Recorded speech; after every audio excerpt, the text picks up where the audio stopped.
At first, the carrier looked up at him sometimes with a smile, or now, then called to peep over his shoulder at his head and advise him on some not to leave point. For it was at his day, being a rigid disciplinary and subject to occasional weakness in respect to pegging, more than he was entitled to, requires much fizzling on his part, has left him neither eyes nor ears to spare.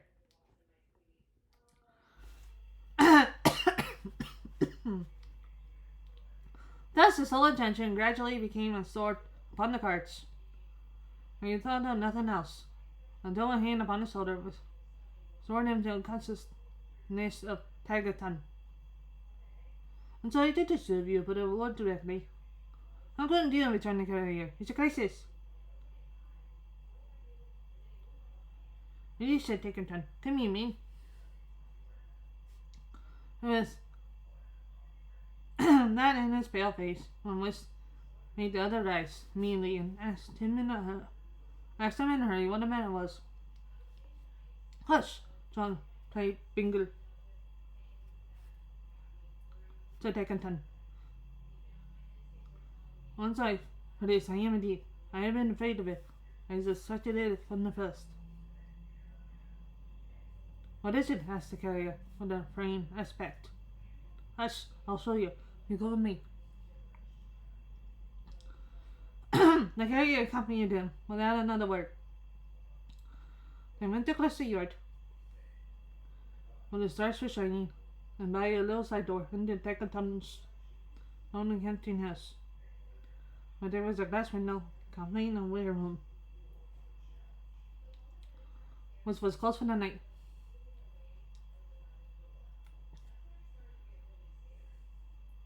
There was no light in the canteen house itself, but there were lamps. A long, narrow ware room. So quaintly, the window was bright. A moment, said Tagaton. Being ready to look for the window, what do you think? Why not? Returned the carrier. A moment more, said Tagaton. Don't I commit any violence? It's no use. It's dangerous too.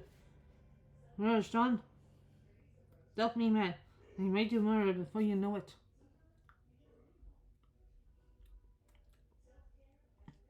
The carrier looked him in the face, and called a step as if he had been struck.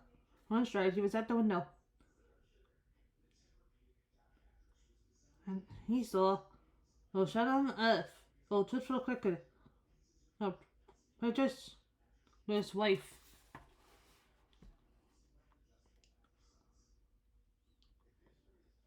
He saw it with the old man, old no longer, but erect and gallant, bearing in his hand the false white hair that worn his white in his late miserable home. He saw it listening to him as he bent to whisper in her ear, as suffering to collapse around the waist, so he moved slowly down on dim gallery towards the door as they had entered. Saw himself, saw a turn, that the face he loved so crouched to his view. I saw her with her own hands, and just to lie upon his head, laughing as she did it, at his unsuspicious nature. He clenched his strong right hand at first, as if it were being down a lion, but opening it immediately again, he spread it out for eyes had taken ton, while he was tender to her. Even so, even then, and so, as they passed out, and fell down upon the desk, and was as weak as any infant. He was wrapped up to the chin, busy with his horse and parcels.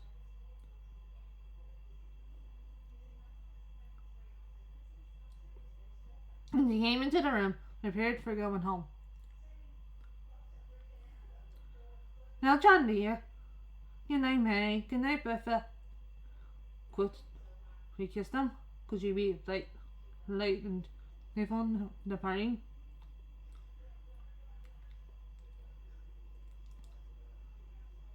Could she venture to feel her face to them when had a blush? Yes, Degaton. Mr. Vicolosi, and she did all this. Tilly was hushing the baby, and she was to me cross Degaton. Times, vainly drowsy.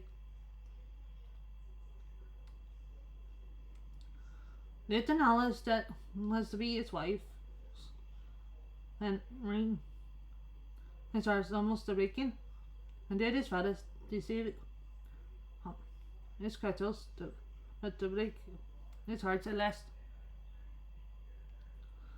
Well, now Tilly, give me the baby. Good night, Mr. Takenton. Miss John, for goodness sake. He's gonna walk beside the horse's head. Takenton held her to his seat. My dear John, walk tonight? The muffled figure of her husband made a hasty sign of affirmative.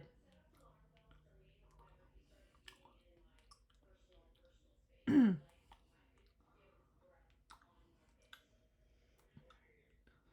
the false stranger and the little nurse being in their places, the horse moved off. Boxer, the unconscious boxer, lying on before, running back, running around, and ran